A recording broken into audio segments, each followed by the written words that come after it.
Hello dear student, आज हम अध्ययन करेंगे प्रगतिशील व प्रतिगमन आयाम approaches of progressive by regressive approach. Subject pedagogy of social science, social study.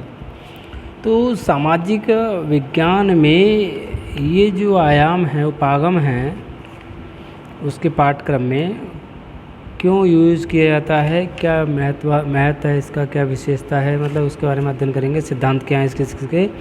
तो इतिहास के अध्ययन की अगर हम बात करें तो उसका मुख्य लक्ष्य क्या होता है? मुख्य लक्ष्य इतिहास अध्ययन का ये होता है कि अतीत की घटनाओं एवं तथ्यों का अध्ययन किया जाए, इसलिए किया जाए जिससे वह वर्तमान को समझ सके और भविष्य का चिंतन उज्ज्वल कर सके। ठीक है, सभी जानते हैं इतिहास का क्यों अध्ययन कराया जाता है। इसके लिए मुख्यतः प्रश्नोत्तर क्वेश्चनार जिसे कहते हैं मेथड, प्रश्नोत्तर विधि अधिक उपयोगी मानी जाती है और साधारणतः प्रश्नोत्तर विधि को दो आयामों में प्रयोग कर सकते हैं। पहला है नंबर 1 प्रगतिशील आयाम, प्रोग्रेसिव अप्रोच। ठीक है, इसके बारे में बात करते हैं। इसके अंतर्गत अतीत काल के तथ्यों से शिक्षण आरंभ करते हैं और वर्तमान तक ले जाते हैं, क्योंकि मानव अतीत काल से विकास की ओर क्या होता है? प्रयत्नशील होता है। फॉर एग्जाम्पल, अतीत काल में चंद्रमा के संबंध में क्या धारणा थी, तब अब मनुष्य चंद्रमा पर पहुंचकर उसके वास्तविक रूप को विश्व के समक्ष प्रस्तुत किया गया है या किया जाता है। कि उस समय जब इतनी टेक्नोलॉजी नहीं थी, साइंटिस्ट नहीं था, वैज्ञानिक पद्धति हमारी इतनी आगे नहीं थी, तो तब चंद्रमा के लिए क्या क्या सोचते थे उसके बारे में, है ना। अतीत काल में हिमालय को उत्तर की सुरक्षा का एकमात्र साधन मानते थे, परंतु सन 1962 ईस्वी में चीन के आक्रमण ने धारणा को बदल दिया और उत्तर की सीमा पर सुरक्षा की व्यवस्था होने लगी। इस पहले भी ये तो मानते थे कि ये सुरक्षा की दृष्टि से जो है एक दीवार की तरफ खड़ा हुआ है। ठीक है, तो यहाँ पर कहीं ना कहीं ये देखा जाता है कि जो पहले था वो आज नहीं है।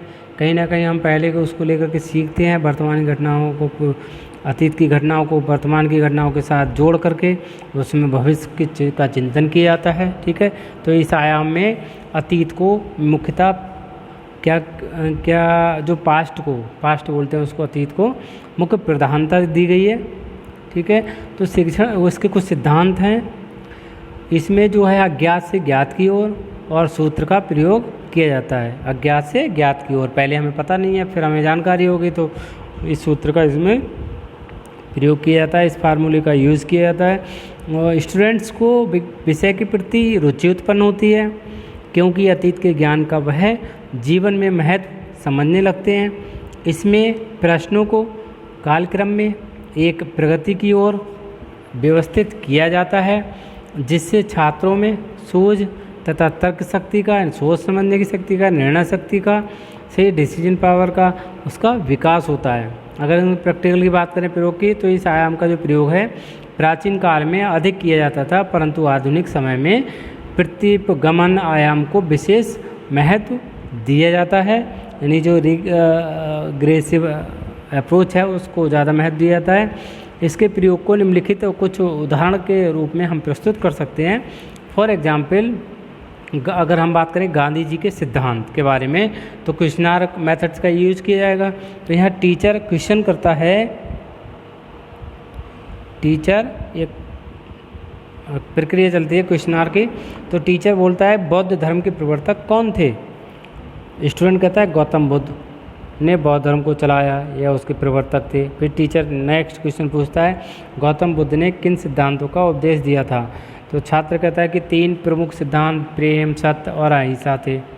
ठीक है, तो टीचर फिर उससे आगे बढ़ता है कि अशोक को प्राचीन काल का सम्राट क्यों कहते हैं? छात्र कहता है कि उसने इन्हीं सिद्धांतों को जीवन में अपनाया तथा प्रचार किया था, इसलिए उसका भारत का सम्राट कहा जाता है। फिर टीचर का नेक्स्ट क्वेश्चन होता है कि महात्मा गांधी जी ने महानता कैसे प्राप्त की। तो आंसर आता है कि अगर मान लो उत्तर नहीं दे पाते बच्चे तो टीचर ही बोलता है कि उन्होंने भी अपने जीवन में इन्हीं सिद्धांतों को, जो प्रेम, सत्य और अहिंसा हैं, अपनाया और स्वतंत्रता के लिए भी इन्हीं सिद्धांतों का पूर्ण रूप से अनुसरण किया था। तो इस तरीके से ये हम इसका एग्जाम्पल है ये। नेक्स्ट हम बात करते हैं इसकी विशेषताएं। इसकी कुछ विशेषताएं हैं।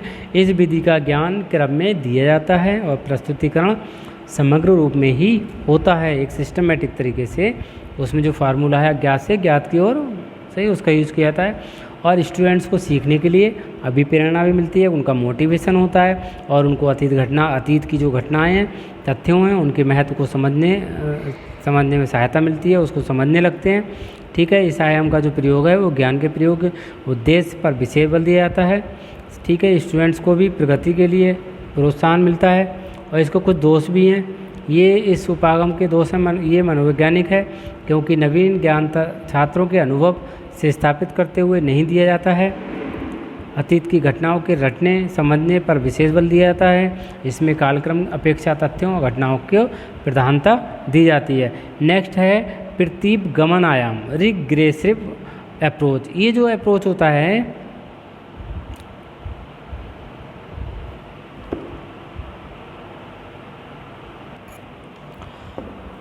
कंटिन्यू, इस आयाम को जो अप्रोच है ये वाला प्रतीप गमन, ठीक है, रिग्रेसिव, इसको अधिक महत्व दिया जाता है क्योंकि ये मनोवैज्ञानिक सिद्धांतों पर आधारित है और इसमें जो वर्तमान की घटनाओं का मूल्यांकन अतीत के आधार पर किया जाता है। वर्तमान से अतीत की ओर घटनाओं का अध्ययन किया जाता है। जैसे फॉर एग्जांपल हम बात करते हैं, प्रधानमंत्री इंदिरा गांधी ने मोरारजी देसाई को मंत्रिमंडल से एक क्लर्क की तरह निकाल दिया। ठीक है, पंडित नेहरू ने भी यही कार्य किया था, परंतु उन्हें कामराज हो योजना बनानी पड़ी थी। इसीलिए जनता इंदिरा गांधी के इस निर्णय की प्रशंसा एवं सराहना करती है। इसमें वर्तमान को प्रधानता दी जाती है। अतीत का अध्ययन बहुत ज़्यादा गौड़ माना जाता है। इसके कुछ सिद्धांत हैं कि ये आयाम मनोविज्ञान के जो सिद्धांतों पर आधारित होता है और इसमें ज्ञात से अज्ञात की ओर सूत्र का प्रयोग किया जाता है। एग्जाम्पल एक तरीके से एग्जाम्पल दिए जाते हैं वर्तमान में हम जो पढ़ा रहे हैं, और तो ज्ञात से अज्ञात की ओर, ठीक है, जो हमें नहीं पता है उसके बारे में बताया जाता है। नेक्स्ट, इस आयाम में विकासात्मक प्रश्न छात्रों के पूर्व ज्ञान तथा अनुभव पर आधारित होते हैं, जो छात्रों को अध्ययन के लिए प्रेरणा भी मिलती है। ये इसके कुछ सिद्धांत हैं। एक प्रयोग अगर हम करके देखें तो इस आयाम के अनुसरण से इतिहास शिक्षण अधिक प्रभावशाली बनाया जा सकता है। प्रजातंत्र राष्ट्र के नागरिकों के लिए ये एक नितांत बहुत ज़्यादा अति आवश्यक है कि वह वर्तमान की परिस्थितियों एवं घटनाओं तथ्यों को अतीत की ओर जाकर समझे। एक एग्जाम्पल के द्वारा हम समझ सकते हैं, क्योंकि इसमें भी क्वेश्चनर, इन दोनों क्वेश्चनर मेथड का यूज किया जाता है, सही है, प्रश्न का। तो यहाँ पर सबसे पहले इसका टॉपिक है सम्राट अशोक। ठीक है, टीचर क्वेश्चन करता है बच्चों से कि महात्मा गांधी के क्या सिद्धांत थे। छात्र ने आंसर दे दिया, प्रेम, सत्य और अहिंसा 3 इनके सिद्धांत थे। फिर टीचर कहता है नेक्स्ट क्वेश्चन कि गांधी जी ने इन सिद्धांतों को कहाँ से सीखा था। स्टूडेंट्स कहते हैं गौतम बुद्ध ने इन सिद्धांतों का प्रचार प्रसार किया था। महात्मा गांधी ने इन सिद्धांतों को गौतम बुद्ध के प्रभाव से सीखा था। फिर टीचर स्टूडेंट से फिर क्वेश्चन पुटअप करता है कि बौद्ध धर्म का जो अधिक प्रचार किसने किया था। ठीक है, तो अतीत काल में सम्राट अशोक ने इन सिद्धांतों को जीवन में अपनाया और प्रचार किया था। ठीक है, फिर टीचर क्वेश्चन पुटअप करता है कि भारत का जो राष्ट्रीय चिन्ह है वो क्या माना जाता है। तो स्टूडेंट कहते हैं 4 सिंह की लाट। ठीक, ये सभी को पता होगा, खैर नॉर्मल से क्वेश्चन है। और फिर टीचर कहता है 4 सिंह की लाट किसने बनवाई थी। छात्र कहते हैं अशोक ने। ठीक है, छात्र सम्राट अशोक ने। फिर टीचर कहता है कि क्वेश्चन पुटअप कर रहे हैं यहाँ पर कि राष्ट्रीय ध्वज चक्र कहाँ से लिया गया है। स्टूडेंट्स जवाब देते हैं, छात्र जवाब देता है कि ये भी सम्राट अशोक चक्र माना जाता है। फिर टीचर कहता है राष्ट्रीय ध्वज के 3 रंग किस बात का सूचक है। तो शिक्षक यहाँ पर स्टूडेंट को नहीं पता, तो शिक्षक ही कहने लगता आंसर देता है कि ये सम्राट अशोक के प्रेम, सत्य, अहिंसा के तीनों सिद्धांतों के रूप हैं, द्योतक हैं, उन्होंने जीवन में अपनाया तथा प्रचार एवं प्रसार किया था। तो इस उपागम की, इस अप्रोच की कुछ विशेषताएं हैं। ये तो एग्जाम्पल हो गया, इस तरीके से इसका यूज किया जाता है, ठीक है, इसका प्रयोग किया जाता है। इसकी कुछ विशेषताएं हैं कि ये आयाम जो है मनोविज्ञान के सिद्धांतों पर आधारित है, सभी को पता है। इसमें जो विकासात्मक प्रश्न होते हैं वो छात्रों के एक्सपीरियंस, अनुभव से संबंधित होते हैं और छात्रों को विषय में रुचि उत्पन्न होती है, सीखने से के लिए अभिप्रेरणा मिलती है, उनको मोटिवेशन मिलता है और उनकी जो अतीत की घटनाओं के अध्ययन के महत्व को वो समझने लगते हैं। ऐतिहासिक घटनाएं तथा तथ्यों का जो बोध है वो गहन और व्यापक रूप में होता है। तो ये सारी चीज़ें हैं, ठीक है। इसकी कुछ लिमिटेशंस हैं। इसमें जो कालक्रम की अवहेलना होती है, कालक्रम की जो हमने पहले पढ़ा था अभी, उसकी अवहेलना होती है।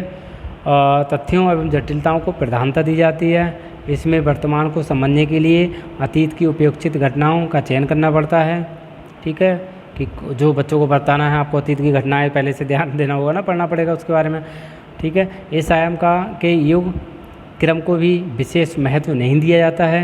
इससे संबंधित कुछ सुझाव, प्रगतिशील एवं प्रतिगमन को बहुत सारे सुझाव हैं, ठीक है। ये आपका टॉपिक सारे अप्रोच हो गए। Thank you.